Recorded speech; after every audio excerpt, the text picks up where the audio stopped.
10ই June বুধবার। বেদান্ত মতের বিশ্লেষণ। দেহ সমেত অখণ্ড সচিদানন্দ। শুধু পুরুষ আছে, প্রকৃতি নেই। ঈশ্বরের কর্তব্য আছে, মানুষের নেই। শ্রীজীবন কৃষ্ণ। বেদান্ত সম্বন্ধে 6 রকম মত প্রচলিত আছে। 1. ব্রহ্ম সত্য, জগৎ মিথ্যা। 2. স্বপ্নবৎ। 3. শূন্যম। 4. অদ্বৈতম। 5. সর্বভূতে ব্রহ্ম। 6. আত্মজ্ঞান। দেখ, এই সবই আমি তোদের বলে গেছি, আর তোদের অনুভূতিও হয়েছে। তোরা সকলে ব্রহ্মবিদ। ব্রহ্মবিদ কথাটি বলার সঙ্গে সঙ্গে একবার হুঙ্কার করে সমাধিস্থ হয়ে গেলেন।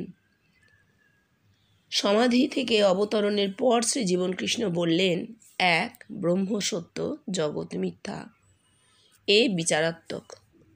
প্রমাণ: যে ব্রহ্ম সত্য দেখে, অর্থাৎ মানুষ ব্রহ্ম দেখে, সে মিথ্যা আর কাকে দেখাবে? মিথ্যা দেখতে গেলে তাকে তো মিথ্যার চোখ আনতে হবে, তবে তো সে মিথ্যা দেখবে। দেখ না, ঠাকুর বলছেন না, শ্রীমতী সব কৃষ্ণময় দেখছেন। সখীরা বলছে, কই আমরা তো দেখছি না। শ্রীমতী বলছে, অনুরাগ অঞ্জন চোখে মাখো সই, তোমরাও দেখবে। এও তো অনেক নিচের অবস্থার কথা বলছেন, কিন্তু ব্রহ্ম সত্য, সে কথা আমি বলছি না, বলছিস তোরা। ব্রহ্মকে মানে আমাকে তোদের অন্তরে দেখে। এ কত বড় বস্তু বল দেখি। আচ্ছা, এইটুকু বলে নি। বেদান্ত দর্শন যেটা, সেই দর্শন মতে 6টি যে মত আছে, সেই মতগুলো বলছেন। একটা যে প্রথম বেদান্ত দর্শন মতে ব্রহ্ম সত্য, জগৎ মিথ্যা। এটা হচ্ছে শঙ্করাচার্যের কথা। ব্রহ্ম সত্য, জগৎ মিথ্যা। এই অবস্থাটা কখন হয়? বেষ্টিতে ব্রহ্মজ্ঞান যাকে বলছে, সমাধি হলে তখন যে বোধ, ব্রহ্মানন্দের বোধ, সেইটি সত্য। বাকি জগৎ তো লয় হয়ে গেছে, বাকি জগৎ তো তার কাছে নেই, লয় হয়ে গেছে, তাই মিথ্যা। এটা হচ্ছে ব্যক্তিগত, বেষ্টির ব্যক্তিগত অনুভূতি। যদি কারোর ব্রহ্মত্ব বেষ্টিতে ব্রহ্ম জ্ঞান হয় না, তবু ধরে নিচ্ছি কেউ সমাধি অবস্থাকেই ব্রহ্মজ্ঞানের অবস্থা ধরছেন। সেই ব্রহ্মজ্ঞানের অবস্থায় তিনি একাই উপভোগ করছেন আনন্দটি, ব্রহ্মানন্দ। সুতরাং ব্রহ্ম আছেন, আর বাকি জগৎ মিথ্যে, মানে নেই, লয় হয়ে গেছে জগৎ। কিন্তু এর তো কোনো প্রমাণ তিনি দিতে পারছেন না। তিনি তো আর কাউকে সমাধি করিয়ে দিতে পারছেন না। তার সামনে যারা বসে আছেন, বা অনন্ত জগতের সব মানুষ সমাধিস্থ হয়ে সেই অবস্থায় পৌঁছচ্ছে আর অনুভব করছে, শুধু সে ব্রহ্মানন্দটুকু উপভোগ করছে মাত্র, আর বাকি জগৎ মিথ্যে। এই অনুভূতি তো কারোর হচ্ছে না। তাহলে ব্রহ্ম সত্য, জগৎ মিথ্যা কথাটা ভুল হয়ে যাচ্ছে, প্রমাণের অভাবে দাঁড়াচ্ছে না। বলছেন তাই বিচারাত্মক। বলছেন তোরা ব্রহ্মবিদ হয়েছিস, তোরা নিজেদের ভেতরে অনুভূতি পেয়েছিস, পেয়ে তোরা ব্রহ্মবিদ হয়েছিস। এবার তোরা বল, ব্রহ্ম সত্য, জগৎ মিথ্যা তো বিচারাত্মক। প্রমাণ হচ্ছে যে ব্রহ্ম সত্য দেখে, সে জগৎকে মিথ্যা কি করে দেখবে? সে তো যা দেখবে তাই ব্রহ্ম দেখবে। ব্রহ্ম ছাড়া তো কিছু নেই, সবই তো ব্রহ্ম। সুতরাং সে কি করে আবার মিথ্যে দেখবে? তার মানে তার অন্তরে ওই এক পলকের একটা অনুভূতিকে সে শুধু সত্য ধরছে। তাকে ব্রহ্ম বলা যায় কিনা আমরা জানি না, সমাধি অবস্থাকে ব্রহ্ম অবস্থা বলা যায় কিনা আমরা জানি না। সে বলছে বলে, আর কি বলছে? ওইটাই সত্য, আর বাকি সব মিথ্যে, কারণ বাকি তার কাছে কিছু নেই। কিন্তু জীবন কৃষ্ণ বলছেন যে না, ব্রহ্মত্বের অবস্থা এটা নয়। ব্রহ্মত্বের অবস্থাতে তোরা ব্রহ্মবিদ হয়েছিস, তোদের অনুভূতি হয়েছে, তোরা বুঝবি। তোদের চোখে কি জগৎ মিথ্যে? তা কেন হবে? বরঞ্চ জগৎও ব্রহ্ম, ব্রহ্ম সত্য, জগৎ সত্য। এইটা বেদান্তে বলেনি, কিন্তু এইটা আমরা জানি যে হ্যাঁ, এইটা ঠিক। অল কনসিয়াস ওয়ার্ল্ড, হ্যাঁ, চৈতন্যময় জগৎ, সেইটাই ব্রহ্ম। সেই চৈতন্যময় জগৎ কারোর উপলব্ধিতে আসে, কারোর আসে না, সে আর কি করা যাবে, সেটা বেশ। আর বিশ্বব্যাপীতে আমরা কি জানি? এই জগৎ সত্য, এ জগৎ সত্য। এই যে শ্রীমতী সব কৃষ্ণময় দেখছেন, কই আমরা তো দেখছি না, সখীরা বলছে। তো শ্রীমতী বলছেন অনুরাগ অঞ্জন চোখে মাখো। এটা তো কল্পনা হয়ে যাচ্ছে, এটা কল্পনা হয়ে যাচ্ছে। সেইটাই জীবন কৃষ্ণ বলছেন যে ঠাকুর এই কথাটা যে বলছেন, দেখ ঠাকুর বলছেন এই কথাটা, তার আগেই বলছেন মিথ্যে দেখতে গেলে তাকে তো মিথ্যে চোখ আনতে হবে, তবে তো সে মিথ্যা দেখবে। জগৎ মিথ্যাটা সে বলছে কি দিয়ে? সত্যকে দর্শন করছে, সত্যকে অনুভব করছে, তখন তো তার মধ্যে আর মিথ্যে স্থান নেই। সে কিভাবে মিথ্যেকে ধারণা করছে? তাহলে পরিপূর্ণ সত্য সে পায়নি, কিছুটা মিথ্যার চোখ তার আছে, তাই দিয়ে সে বলছে। ঠিক ওই ঠাকুরের উদাহরণটা দিচ্ছেন, ঠাকুর যে বলছেন অনুরাগ অঞ্জন চোখে মাখো। একা শ্রীমতী দেখছেন সব কৃষ্ণময়, সখীরা বলছে না আমরা দেখছি না কেন? তাই তো, যদি কৃষ্ণময়ই হবে জগৎ, তুমি একা কেন দেখছো, আমরা কেন দেখছি? বলছেন তোমরা অনুরাগ অঞ্জন চোখে মাখো। অনুরাগ অঞ্জন যদি বলি, আমি যদি বলি যে কল্পনার রং চোখে লাগাতে বলছেন, তাই না? সেটা সত্য নয়, অনেক নিচের কথা। আর উনি বলছেন আমি যে ব্রহ্ম হয়েছি, যে আমি যে ব্রহ্মত্ব লাভ করেছি, সে তো বাবা আমি বলিনি তোদের, আমি জানতামও না, তোরা এসে বলেছিস। হ্যাঁ, ব্রহ্মত্বের অবস্থা জানা যায় জগৎ থেকে। একক মানুষ কখনো ব্রহ্মত্বের অবস্থা বলতে পারে না। ব্রহ্ম মানে বৃহৎ, ব্রহ্ম মানে অল পারভেসিভ, সমস্ত কিছু নিয়ে ব্রহ্ম। একক মানুষ কখনো ব্রহ্মত্বের ঘোষণা করতে পারে না, জগৎ বলবে তবে ব্রহ্মত্ব। যে কোনো ইউনিভার্সাল ট্রুথ আমরা তো ওইভাবেই জানি। বিজ্ঞানেরও যে সমস্ত সত্য সূত্রগুলো আমরা পড়েছি, যে সমস্ত সত্য আবিষ্কার হয়েছে, তা তো ইউনিভার্সাল। সেটা একটা ক্ষেত্রে খাটছে, অন্য ক্ষেত্রে খাটছে না, এরকম তো নয়। তাকে তো তারা ডিসকার্ড করে দেবে তক্ষুনি, না এ হবে না, তাই নয়?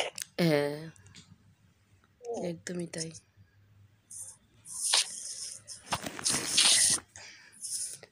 2 ব্রহ্ম স্বপ্নবৎ। আমি স্বপ্ন অবস্থায় আছি বলেই তোরা আমায় স্বপ্নে দেখিস। আর এই স্বপ্ন কোথায় ফুটে? বেদান্তের 4র্থ স্তরে। মানে ভূমি হিসেবে ধরতে গেলে একাদশ ভূমি। প্লেন যদি ধরো, মানে কনসাসনেস এর প্লেন আর কি, চেতনার প্লেন। প্রথম চেতন ভূমি শুরু হচ্ছে ওই অন্নময় কোষে, ওই লিঙ্গ গুজ্জ নাভি একটা একটা করে ভূমি, প্রত্যেকটা ভূমি চেতন ভূমি, কিন্তু কনসাসনেস।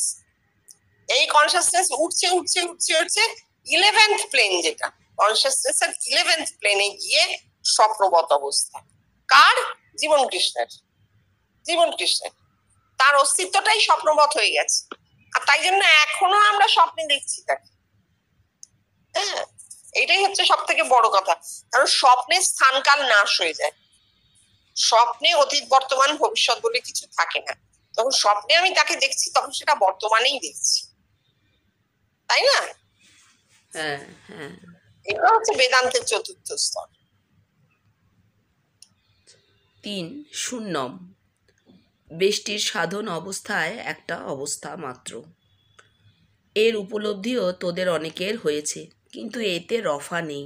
এটাই পরম সত্য নয়, যা অনেকে মনে করেন। হ্যাঁ, এটা বেষ্টির অবস্থা শূন্যম। শূন্যম মানে অন্য জায়গায় উনি বলেছেন শূন্য একটা পজিটিভ অবস্থা। নির্গুণকেও শূন্য বলা যায়। হ্যাঁ, রফা তো থাকতে পারে না, রফা কি করে হবে? রফা মানে শেষ, রফা মানে কনক্লুশন, তাই না? উপসংহার। এই হলো এই সিদ্ধান্ত।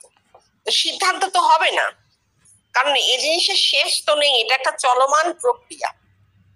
শূন্য পজিটিভ, নির্গুণ, তা থেকে সমানে প্রকাশিত হয়ে চলেছে চলেছে চলেছে, অনন্তকাল ধরে চলবে। এ তো কেউ সিদ্ধান্ত করতে পারে না, রফা হতেও পারে না।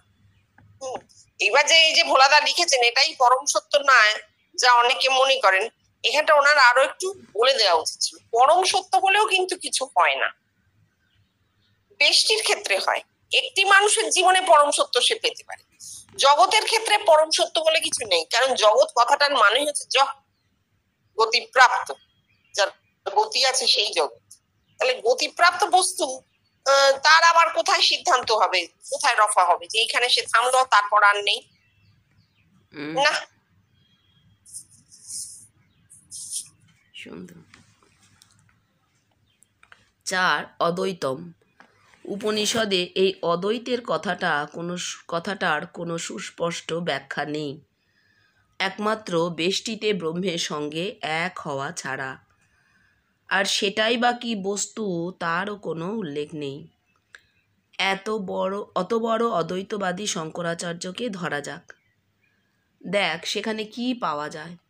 উপনিষদে তবু আমরা পরিপূর্ণ শান্তির কথা পাই, পরিপূর্ণ আনন্দের কথা পাই, যদিও তার প্রমাণের কথা কোথাও পাই না, তবু তারা বলছে শান্তির কথা, আনন্দের কথা। কিন্তু এরা, বৌদ্ধ যুগ থেকেই আমরা দেখতে পাই উপনিষদের পরিপূর্ণ আনন্দের স্থলাভিষিক্ত হল নির্বাণ। এই নির্বাণ যে কি, বুদ্ধের মনে এর কি অর্থ ছিল তা ঘাঁটিয়ে আর কাজ নেই। তবে কার্যত দেখা গেল মানুষকে দুঃখের হাত থেকে পরিত্রাণ দেবার অজুহাতে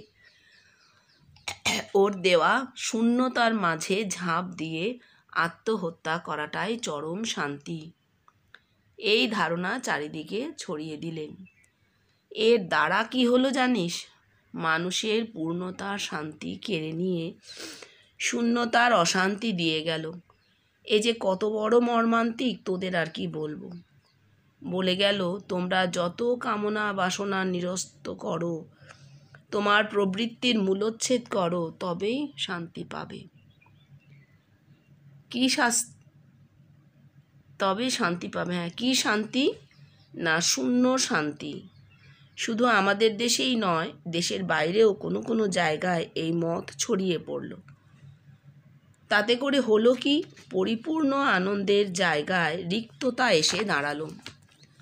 আর তাই থেকে দিকে দিকে সন্ন্যাস আশ্রম গজিয়ে উঠল। আর এরই ফলস্বরূপ উপনিষদে বর্ণিত পূর্ণস্বরূপ ব্রহ্মকে শঙ্করাচার্য শূন্যস্বরূপ ব্রহ্মের রূপ দিলেন, প্রচ্ছন্ন বৌদ্ধবাদ। আমি অদ্বৈতবাদের কথা বলতে গিয়ে এই সব পূর্ববর্তী আচার্যদের সমালোচনা কেন করলাম জানিস?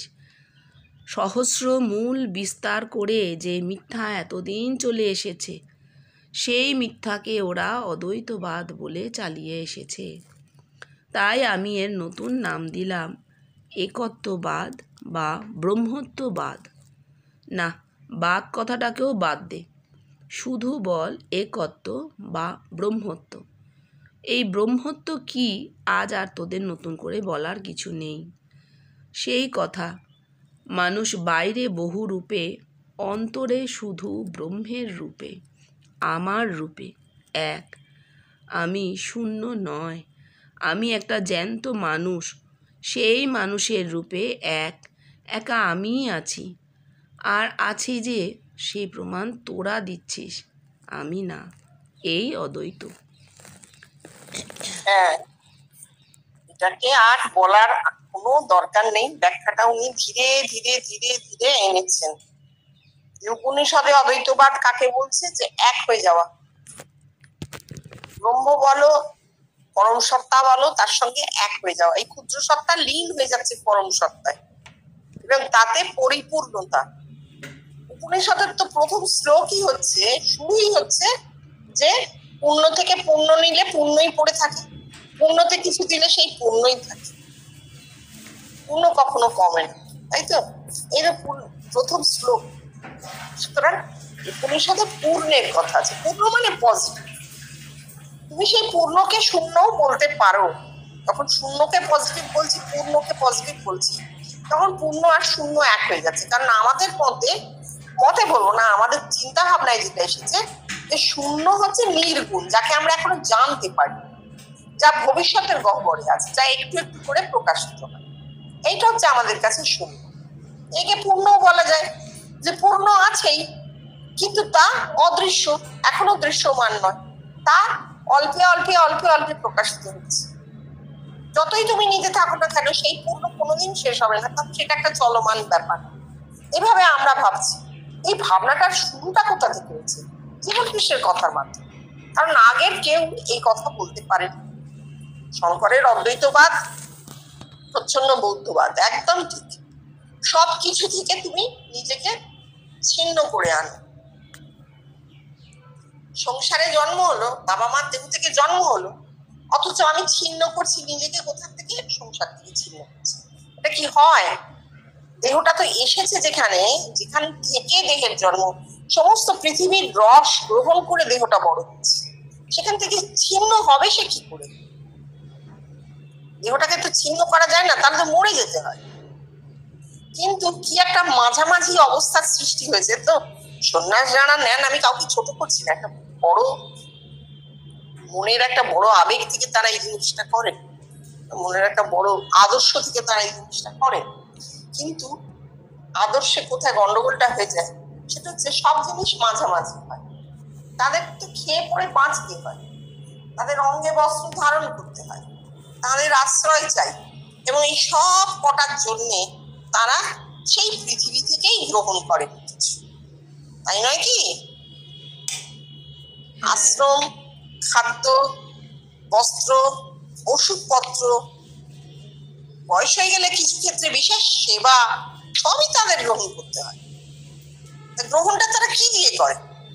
শুধু কর্মটি বারণ, শুধু কায়িক শ্রম বারণ, সেইটি তারা করেন না। তার বদলে গৃহস্থ যারা, তারা কিছু দান করে যায়, সেইটাতে তাদের জীবন চলবে এবং ভালোভাবেই চলবে। তুমি বলতে পারো যে তারা সংসার করেন না, পরিবার গ্রহণ করেন না, তাদের স্ত্রী পুত্র পরিবার নেই। হ্যাঁ, এটা সত্যি কথা। তারা সংসার ত্যাগ করেন যখন, তখন পুরোপুরি ত্যাগ করেন। কারোর পূর্বাশ্রমে স্ত্রী পুত্র থাকতেও পারে, আবার অনেকেই খুব কম বয়সে সন্ন্যাস নেয়, তাদের স্ত্রী পুত্র পরিবার থাকে। কিন্তু তাতে কি দেহের সমস্ত রিপুগুলো শান্ত হয়ে যায়? দেহকে কন্ট্রোল করা যায় না, কখনো যায় না। ইন্দ্রিয়কে কখনো কন্ট্রোল করা যায় না। আপনা থেকে যদি শান্ত হলো, তো ওই যে জীবন কৃষ্ণ বলেছিলেন কেষ্টদাকে, তুমি ব্রহ্মচর্য বললে তোমার ব্রহ্মচর্য হবে কিনা জানি না, কিন্তু ভগবান বলো, তাহলে ভগবান। অর্থাৎ মনেতেই সব। ঠাকুর বলছেন না, মনেতেই বদ্ধ, মনেতেই মুক্ত।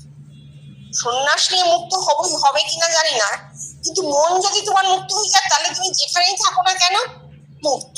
সে তুমি কাঁটা ছোপেই থাকো আর বড় ফুল গাছের তলাতেই থাকো, তুমি মুক্ত। আমি মুক্ত বারবার বলতে বলতে সে ব্যক্তি মুক্ত হয়ে যায়। ঠাকুরের কথা এগুলো, সব ঠাকুরের কথা। ঠাকুর তো যশস্বী ধার্মিক, তার কথাটা জগতে থাকবে। সুতরাং সন্ন্যাস নেওয়ার পেছনে যে একটা বড় আদর্শ কাজ করে, সেইখানটা দাঁড়িয়ে যদি কেউ মনে করেন, যদি তিনি এই যুক্তিগুলো মনে পরপর ভাবেন নিজের জন্য, যে আমি কেন সন্ন্যাস যাচ্ছি। এক হয় যে পরিবেশ, যে পরিবেশে তিনি থাকেন, সেই পরিবেশ তার প্রতিকূল মনে হচ্ছে। এটাও তো ভাবতে হবে, ওটা তো নিয়েই তিনি জন্মেছেন। তিনি যেখানে যাবেন, নিজেকে তো সঙ্গে করে নিয়ে যাবেন, নিজেকে তো ফেলে যেতে পারছেন। তাহলে তার মনের ভাবনাগুলো ওখানেও যে সেই একই রকম পরিবেশ তৈরি করবে না, তার কি কোনো আছে, স্থিরতা আছে? নেই তো। এই জায়গাগুলো জীবন কৃষ্ণ খুব সুন্দর বলে দিয়েছে যে না, এগুলো নিজেকে ভোলানো। আমার হচ্ছে না, আমি পাচ্ছি না, আমার পরিবেশ ভালো। খারাপ ছাত্র সে কি বলে, এই বাড়িতে পড়াশোনা করার পরিবেশই নেই। যে ভালো ছাত্র সে প্রচুর পীরের মতো ঠিক করে। সুতরাং জীবন কৃষ্ণ এইটাকে একদম কেটে দিচ্ছে যে না, ওভাবে কিচ্ছু হবে। যেখানে আছো, যেমন আছো, সেইটাই তোমার ভবিতব্য, সেইটাই তোমার জীবন। তার মধ্যেও তুমি ভগবান করো, তুমি ভগবান, তুমি নিজেকেই ডাকো। এই জিনিসটাতে উনি যা দিয়ে গেছেন, এইটা তো এইখান থেকেই তো ইউনিভার্সালিজম। জগতের প্রত্যেকটা মানুষের জীবনেতেই সন্ন্যাসের জীবন তো সবার নয়, সেখানে তো বিরাট পার্থক্য। এইটা সবার জীবন, সাধারণ মানুষের জীবনে এইটা উনি বলেছেন ঠিক, একদম ঠিক আছে, গ্রহণ করো, এতেই শান্তি। সুতরাং শঙ্করাচার্যের এই সন্ন্যাস আমরা সাধারণ মানুষ এটা গ্রহণ করতে পারছি না, একে ব্রহ্মত্ব বলা যাবে না। সুতরাং তিনি আর তাঁর অদ্বৈতবাদ, তিনি এতখানি ভেদ সৃষ্টি করে দিলেন, তারপর তিনি যদি অদ্বৈতবাদ বলেন সে তো কেউ নিতে পারবে না। শঙ্কর বলেছেন, সে শঙ্কর বলেছেন, কিন্তু আমরা গ্রহণ করতে পারছি না, কারণ তিনি প্রথমেই ভেদ করে দিয়েছেন সন্ন্যাসী সংসার।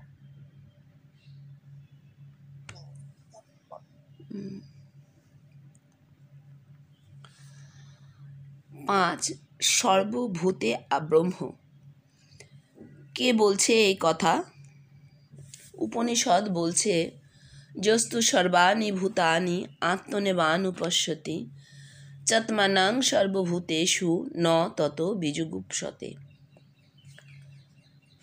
বেষ্টি এ তো যে দেখছে সে বলছে, তার এ কথা বিশ্বাস করে নাও। বিশ্বাস ধর্ম নয়। আমার সেই কথা, ট্রুথ কামস ফ্রম রিভার্স। সর্বভূতে ব্রহ্ম, সে কথা সর্বভূত নয়, সর্বমানুষ বলবে, তারা তাদের অন্তরে সহস্রারে দেখে, তবে তার প্রমাণ সমেত সকল মানুষ ব্রহ্ম হলো। হ্যাঁ, মানে যা হয়েছে একটা স্যাম্পল, টোটাল পপুলেশন তো কেউ জানতে পারে না। জগতের প্রত্যেকটা মানুষ স্বপ্নে কাকে কাকে দেখছে, কিভাবে দেখছে, এ জানা একটা অসম্ভব কথা। আমরা স্বপ্নের স্যাম্পল স্টাডি দেখেছি। যত বড় বড় মনীষী যারা স্বপ্ন নিয়ে কাজ করেছেন, মনোবিজ্ঞানী যারা স্বপ্ন নিয়ে কাজ করেছেন, প্রত্যেকেই কিন্তু স্যাম্পল নিয়ে কাজ করেছেন। টোটাল পপুলেশন নেওয়া তো সম্ভব না। জগতের প্রত্যেকটি মানুষের স্বপ্ন তো তারা বিচার করতে পারেন, তারা একটা স্যাম্পল করে নিয়েছে যে এই অঞ্চলে যেমন হয় স্ট্যাটিস্টিক্স স্যাম্পল স্টাডি, একটা নির্দিষ্ট স্থান কালে কতগুলো মানুষের মধ্যে কি হয়েছে না হয়েছে, মানুষ হতে পারে বা তারা যেটাকে অবজেক্ট ভাবে সেই অবজেক্টের উপর যে যা ক্রিয়া হচ্ছে, বিজ্ঞান হলে তাই হবে। এক্ষেত্রে মনোবিজ্ঞান আমরা এইভাবে করছি, তারা সবাই এইটাই করেছে। এখানে জীবন কৃষ্ণকেও আমরা বিজ্ঞানী মনে করছি, তিনিও ওই একটা টোটাল পপুলেশনের মধ্যে একটা স্যাম্পল পাচ্ছে। সেটা কিন্তু শুধু ওই ছোট একটা জায়গার মধ্যে আবদ্ধ ছিল না। অবশ্যই একটা কালে তিনি বেঁচে আছেন, তার জীবিত কালে শেষ 12 বছর তিনি এর একটা সম্যক প্রমাণ পেয়েছেন যে জীবিত কালে বিভিন্ন জায়গা থেকে, ভারতবর্ষের এমনকি বিদেশেরও বিভিন্ন জায়গা থেকে তাকে দেখেছে এমন কথা লোকে বলছে। না দেখে, না শুনে, তার কথা না জেনে, তিনি কোথায় আছেন, কোথায় থাকেন, তিনি কি করেন, তিনি যে মানুষ আছেন পৃথিবীতে, এ কথা না জেনে মানুষ দেখেছে। এই স্যাম্পলটা তিনি নিয়েছেন। এই স্যাম্পলটা সাইজ তিনি বলেছেন কিরকম, বলছেন জৈমিনী বলেছেন যে 20-30 হাজার হলেও হবে না, সংখ্যাটা তার থেকেও বেশি হওয়া চাই। তাহলে আমরা বুঝতে পারছি তিনি এর থেকেও বেশি সংখ্যা পেয়েছিলেন, জানতে পেরেছেন যে এর থেকেও বেশি মানুষ তাকে দেখছে। এই যে তার ক্ষেত্রে স্যাম্পল, স্বপ্নের স্যাম্পল, এত এত মানুষ তাকে স্বপ্নে দেখছে। এবার এটা আমরা তার কথাটা কেন নেব? তার কারণ আজ পর্যন্ত জগতে তার নাম, তার পরিচয় কেউ জানে না। যারা তার কাছে যেতেন ওই জীবন্ত মানুষগুলো, তারা ছাড়া বাকি আর কেউ জানে না। অথচ যদি সেই সময়ের স্যাম্পল আমরা এখন স্টাডি করতে যাই, দেখতে যাই, তাহলে দেখবো কারা কারা দেখেছেন তারা সত্যি চিনতেন না জীবন কৃষ্ণ। এমন অনেকে আছেন পরেও যোগাযোগ সম্ভব হয়। জাহাঙ্গীর সাহেবের বন্ধু, সে চিঠি লিখেছে বম্বে, 2 বার চিঠি লিখেছে, 2 বার জীবন কৃষ্ণ উত্তরও দিয়েছে, কিন্তু সামনাসামনি দেখা হয়, এসে দেখতে পারেননি জীবন কৃষ্ণ। এরকম আরো নিশ্চয়ই আছে। এই থেকে বোঝা যাচ্ছে স্বপ্নবৎ অবস্থায় সর্বভূতে ব্রহ্ম, এই কথাটা কিভাবে তার ক্ষেত্রে খেটেছে। ওই truth comes from the rivers, জগৎ এসে বলেছে, তিনি বলেননি আমি ব্রহ্ম, তিনি জানতেনই না তার ব্রহ্মত্বের কথা। ব্রহ্মত্ব কাকে বলে সেটাই তিনি বুঝতে পারেন। যখন জগৎ বলতে শুরু করেছে তখন তিনি বুঝেছেন যে আচ্ছা, সবাই দেখবে তবে হবে, আমি দেখলে হবে না। আমি জগৎকে আমার ভেতর পেয়েছি ঠিক আছে, কিন্তু জগৎ আমাকে তাদের মধ্যে পাবে, দুদিক থেকে হবে। বিশ্বাস ধর্ম নয়।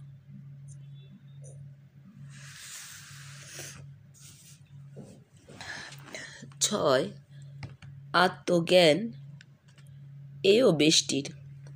আত্মজ্ঞানের অর্থ আমি করছি, তোরা তোদের দেহেতে আমাকে দেখে আমার চিন্ময় রূপ আত্মিকে এক হয়ে আত্মজ্ঞান দান করছিস। এই হলো আত্মজ্ঞানের রিয়ালিটি। অনেক বকেছি, নে পর একটু। তবে এই যা বলে গেলাম মনে রাখিস, এইভাবে আর কোনোদিনই হয়তো শুনতে পাবি না। আচ্ছা, এইবার একটা কথা, আত্মজ্ঞান বেষ্টি, দেহেতে আমাকে দেখে চিন্ময় রূপে তোরা আত্মিকে এক হয়ে আত্মজ্ঞান দান করছিস। এবার এটাকে কিন্তু উনি বেষ্টি বলছেন, এটা কিন্তু বিশ্বব্যাপিত বলছেন। কেন? একটা মানুষ, ইন্ডিভিজুয়াল ম্যান, তার অনুভূতি, স্বপ্ন হোক, ট্রান্সে হোক, ধ্যানে হোক, তার যা দর্শন হচ্ছে সেটা কিন্তু একান্তভাবে তার নিজস্ব অনুভূতি। আমরা যদিও এখন সকলেরই স্বপ্ন বা দর্শনকে জগৎব্যাপিতের আলোয় ব্যাখ্যা করতে চাই, ব্যাখ্যা করিও, কিন্তু একটা জিনিস মনে রাখতে হবে, যিনি দেখছেন তার মাথাটা ওই দেখার মধ্যে মিশে আছে। যার যেমন মাথা তৈরি তার দর্শন তেমনই হয়, এটা কিন্তু সত্যি। জগৎব্যাপিত বলছি কেন? কারণ এই ঘটনাটা, এই যে মানুষ যে ব্রহ্ম, সে নিজেও যে ব্রহ্ম, এইটা সে এতদিনে জানতে পেরেছে। প্রত্যেকটা জিনিসের তো একটা সূত্রপাত হয়, এই সূত্রপাত হয়েছে।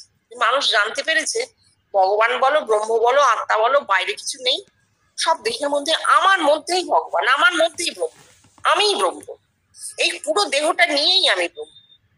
আমার দেহের এই হাড় মাস মজ্জা সব ওই ব্রহ্মত্ব থেকেই বস্তুতে নেমেছে, ব্রহ্ম থেকেই বস্তুতে নেমেছে, চৈতন্য থেকেই বস্তুতে নেমেছে। এইটা জানা গেছে, এটা সূত্রপাত। কিন্তু ব্যক্তিগত ক্ষেত্রে একটা মানুষের মাথা যতদূর ক্রিয়াশীল হচ্ছে, তার মাথা সেল যতদূর ক্রিয়াশীল হচ্ছে, সে ঠিক ততদূরই ধারণা করতে পারে। স্বপ্ন কিন্তু তার প্রতিফলন, এটা মনে রাখতে হবে। যেমন আমি বলছি, ধরো একই বিষয় দিয়ে 10 জনকে লিখতে বলা হলো, যে মনীষী হবে তার লেখা কিন্তু বাকি 9 জনের থেকে ছাপিয়ে যাবে, যেতে বাধ্য। এইটা হচ্ছে বেশ একক ক্ষেত্র। 10 জন মানুষই কিন্তু একই রকম অবস্থায় বেঁচেছে, বড় হয়েছে, একইভাবে লেখাপড়া করেছে, একইভাবে জীবন কাটাচ্ছে, কোনো তাদের জীবন যাত্রায় পার্থক্য নেই, সব সাধারণ মানুষ। হয়তো নামও এক, সবাইয়েরই নাম ধরো হরি, কিছু অসুবিধা নেই, কিন্তু একজন তার মধ্যে এক্সেপশনালি একটা লেখা লিখে দিল, তার ধারণাটা সে এক্সেপশনালি প্রকাশ করলো। কেন? তার মাথাটা কিন্তু বাকি 9 জনের থেকে বেশি ক্রিয়াশীল হয়েছে। সে নিজেও জানে না, তার কিন্তু এই নিয়ে কোনো অহংকার গর্ব কিছুই নেই, সে জানে না তার মাথাটা বাকি 9 জনের থেকে বেশি হয়েছে, ওই লেখার মধ্যে প্রকাশ হয়ে গেল।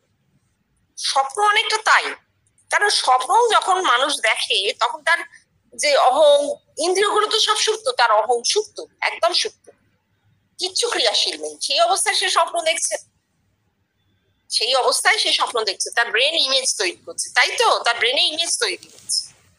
ব্রেন যে ইমেজ গুলো তৈরি করছে, কেমন ভাবে তৈরি করছে? ব্রেনের নিজস্ব শক্তি দিয়ে তৈরি করছে, ব্রেনে যে কনসিয়াসনেস তৈরি হয়েছে সেটা দিয়ে তৈরি করছে। সুতরাং সে যে স্বপ্ন দেখছে, সেই স্বপ্ন তার যতদূর ব্রেন ধারণা করতে পারে তত দূরই হচ্ছে। অবশ্যই সেটা জগৎব্যাপীতে প্রকাশিত হচ্ছে, জগতে প্রকাশিত হচ্ছে, কিন্তু স্বপ্নের ক্ষেত্রে সেটা তার বেষ্টির ধারণাও খানিকটা বলে, তার বেষ্টির ব্যক্তিগত অবস্থাটাও খানিকটা বলে। কিভাবে বলতে পারি? ধরো কেউ স্বপ্ন দেখে যে সে রোজ, এরকম হয়েছে, সে রোজ কালী পুজো করছে, স্বপ্ন দেখছে যে রোজ কালী পুজো করছে। আরেকজন স্বপ্ন দেখছে যে সে শিব মন্দিরে যেতে গিয়ে শিবলিঙ্গ টপকে ওপাশে একটা জ্যান্ত মানুষ দাঁড়িয়েছে, তার কাছে চলে গেল। আমরা যারা স্বপ্ন চর্চা করি তারা কি বলবো? যে দেখছে যে সে রোজ কালী পুজো করছে, সে আসলে আদ্যাশক্তিকে প্রসন্ন করতে চাইছে। কালী তো মহামায়া, মহামায়াকে প্রসন্ন করতে চাইছে, তার মানে সে এখনো দেহে আটকে আছে, দেহই মহামায়া। আর যে শিবলিঙ্গ পেরিয়ে একজন জ্যান্ত মানুষের কাছে পৌঁছে গেল, আমরা কি বলবো? বাবা, বিশাল ব্যাপার। কেন? শিবলিঙ্গ প্রতীক, শিবত্ব বা একত্বের প্রতীক হচ্ছে, প্রতীক চিহ্ন হচ্ছে শিবলিঙ্গ। সে প্রতীককে পেরিয়ে বাস্তবে চলে যাচ্ছে একটা জ্যান্ত মানুষের কাছে, একটা প্রাণময় মানুষের কাছে চলে যাচ্ছে। জ্যান্ত মানুষই কিন্তু ব্রহ্ম, একত্ব সেখানে, সে সেইখানে পৌঁছে যাচ্ছে। এই তো আমরা তো এইভাবে বিশ্লেষণ করবো, বল। তাহলে এই বিশ্লেষণ থেকে কি বোঝা যাচ্ছে? দুজন মানুষ কিন্তু দেখেছেন স্বপ্ন, তাহলে দুজন মানুষেরই কিন্তু বেষ্টিত অবস্থা খানিকটা মিশে আছে, অর্থাৎ ব্রেন ক্যাপাসিটি মিশে আছে। একজনের ব্রেন ক্যাপাসিটিতে এখনো দেহ থেকে দেহাতীত হওয়াটা হয়ে ওঠেনি, আরেকজন কিন্তু অলরেডি দেহাতীত, তার আর দেহের স্বপ্ন হবে না। ঠাকুর দেবতার স্বপ্ন সে আর দেখবে না, সে দেহাতীত অবস্থায় চলে গেছে। সে জানে মানুষই সত্যি, সে জেনে গেল মানুষই সত্যি। আচ্ছা, এই অবধি থাক, এটা তো অনেক বড় নাকি? আমি আর এই লাইনটা শেষ করতে চাইছিলাম। করে না। কিছুক্ষণ পরে তাক থেকে একখানি পুস্তক নিয়ে কাকতালীয় করে একটি জায়গা থেকে পাঠ করে শোনালেন। পুস্তকটি মনে হয় স্বামীজির complete works, who can make the real difference between wave and sea. সত্যই তাই। এদিকে ঠাকুর বলছেন, গঙ্গারই ঢেউ, ঢেউয়েরই গঙ্গা কেউ বলে? এ তো একটা কথা মাত্র, কিন্তু এই দুটোকে আলাদা করবে কে? তাই তো আমি বলি, প্রকৃতি নেই, আছে পুরুষ। ঢেউ থাকলেও সে পুরুষ, অর্থাৎ পুরুষ নিষ্ক্রিয় যে ওরা বলেছে সেটা ভুল। এই পোরশনটা আমার বইতে বড় করে হাইলাইট করে রেখেছি আমি। ও, তাহলে কি? না, বলছি। আচ্ছা, এই যে ঠাকুর বলছেন, এই কাকতালীয় করে কেন বলেছে? কাকতালীয় মানে হঠাৎ একটা পৃষ্ঠা উল্টে উনি দেখছেন না, তা নয়। উনিও এরকম, আমরা যেরকম দাগ দিচ্ছি উনি এরকম দাগ দিয়ে রেখেছেন, সেটাই পড়ে শোনালেন। কাকতালীয় নয়, উনি ওই আনপ্ল্যান্ড হঠাৎ একটা জায়গা পড়েছেন এমন নয়, সবটাই ওরকম হয় না। সেখানে বলছেন যে স্বামীজি বলেছেন যে ঢেউ আর সাগরে কি তফাৎ করা চলে? সাগর থেকেই তো ঢেউ উঠছে, সুতরাং ঢেউ আর সাগরে কি তফাৎ করা চলে? কথাটা স্বামীজি কেন বলেছিলেন তার প্রেক্ষিতটা আমরা জানি না। যদি এইভাবে ভাবি যে সাগর, সচ্চিদানন্দ সাগর মানে সচ্চিদানন্দ ব্রহ্মের কথা বলছেন স্বামীজি, আর ঢেউ হচ্ছে এক একটি মানুষ, সমুদ্র থেকে উঠছে আবার সমুদ্রে লীন হয়ে যাচ্ছে, যে কথাটা স্বামীজি বারবার বলতেন নিজের সম্পর্কে। হ্যাঁ, তাহলে সমুদ্র থেকে উঠছে, সমুদ্রে লীন হচ্ছে, এই হচ্ছে ঢেউ। প্রত্যেকটা মানুষই সেই ঢেউ, প্রত্যেকটা মানুষই ব্রহ্ম। এই ঢেউকে সাগর থেকে তো আলাদা করা যায় না, সাগর থেকে উঠে সাগরেই লীন হচ্ছে। ঢেউ যদি সাগর হয়, নিজস্ব চেতনায়, এটা একদম স্বামীজির নিজস্ব চেতনা। ওই যে ব্রেনের এটা ঘুটিয়ে গেছিল না, তার ফলে অনন্তের একটা অনুভূতি তার হতো। কেউ যদি ভেতরে অনন্ত বা অসীমের অনুভূতি লাভ করে, তাহলে সে কিছুতেই আর সীমার কথা বলতে পারে না, সীমায় নেমে কথা বলতে পারে না। এইটা স্বামীজির হয়েছিল, তাই জন্য তিনি এই কথাটা বলছেন। কিন্তু ঠাকুর বলছেন গঙ্গারই ঢেউ, ঢেউয়ের গঙ্গা কি কেউ বলে?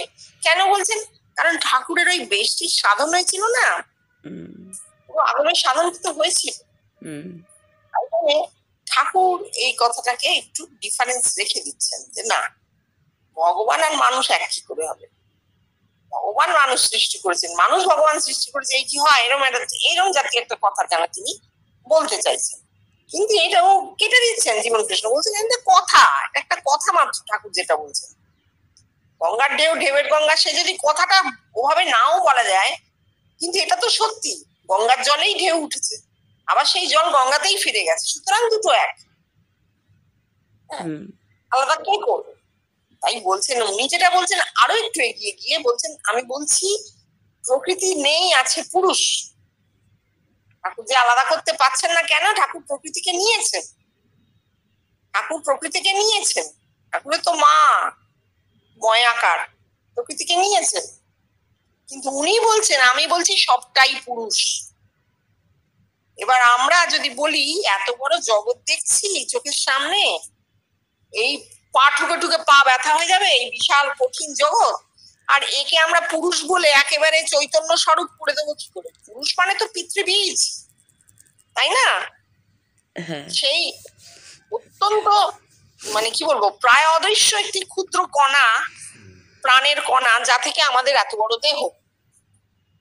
উনি বলছেন, আমি বলি সবটাই পুরুষ। কেন বলছেন? কারণ যে দৃশ্যমান জগৎ আমাদের চোখের সামনে আছে বস্তুতে, এই বস্তু বিশ্বের পেছনে শক্তি বিশ্ব, তারও পেছনে কিন্তু চৈতন্য বিশ্ব। আর সত্যি সত্যি চৈতন্য বিশ্ব ওই ক্ষুদ্র কণার থেকেও ক্ষুদ্র, যাকে ধারণাতেই আনা যায় না, যার কোনো ডাইমেনশন নেই, কোনো স্থানকাল জুড়ে নেই। এটা একটা অদ্ভুত কথা। সুতরাং আছে তো চৈতন্য, আছে, সেই চৈতন্য থেকে এত বড় জগৎ। সুতরাং পুরুষ নিষ্ক্রিয় নয়, সেখানে একটা ক্রিয়াশীলতা আছে, গতি আছে, তো গতি ক্রিয়াশীলতা। ক্রিয়াশীলতা মানে আমরা যেটা বুঝি কাজ করা না, ক্রিয়াশীলতা মানে শক্তির প্রকাশ আছে তার মধ্যে, গতি। গতি ছাড়া তো আর কিচ্ছু নেই। তাহলে যদি পুরুষের গতি আছে, পুরুষ নিষ্ক্রিয়, পুরুষ স্থির, প্রকৃতি পুরুষের সহায় কাজকর্ম করেন, এসব ভুল কথা। প্রকৃতি হচ্ছে ব্যক্ত, পুরুষের ব্যক্ত অবস্থা, আর অব্যক্ত অবস্থাটা রয়েছে, কিন্তু সেখানে গতি আছে, তাই জন্য প্রতিটি দিন সূর্য আকাশে উঠছে সেই গতিতে। এটা খুব বড় কথা এবং কি বলবো, খুব গভীর কথা। মানুষকে অনেক চিন্তা করতে হবে, ভাবতে হবে, কেন নিয়ে উপলব্ধি করতে গেলে অনেক ডিপ থিঙ্কিং, অনেক ভাবতে হবে। তুমি আমি মুখে বলে কাউকে তো বোঝাতে পারবো না। যাদের কাছে আছে তারা যদি বারবার এই জায়গাটা পড়েন কি উনি বলতে চেয়েছেন, ওই সত্যি তো, হ্যাঁ তো পুরুষ তো নিষ্ক্রিয় নয় এই বলে একটা লাইন টেনে দেয়, তো বেশিরভাগ ক্ষেত্রে না, ওই কথাটা বললে হবে না। কেন বলছেন সেটা বুঝতে হবে। কনসিয়াসনেস, অল কনসিয়াস ওয়ার্ল্ড, যেটা ঠাকুর বলছেন না, যে এই কঠিন জগৎ আমরা এই চোখ দিয়ে দেখি, তাই এই জগৎ আমাদের কাছে কঠিন। বস্তুত জগতের আরেকটি রূপ আছে, চৈতন্যময় রূপ আছে, ঠাকুরের কথা। সেই কথাটাই জীবন কৃষ্ণ বলছে, সেই চৈতন্য থেকেই এত বড় জগৎ।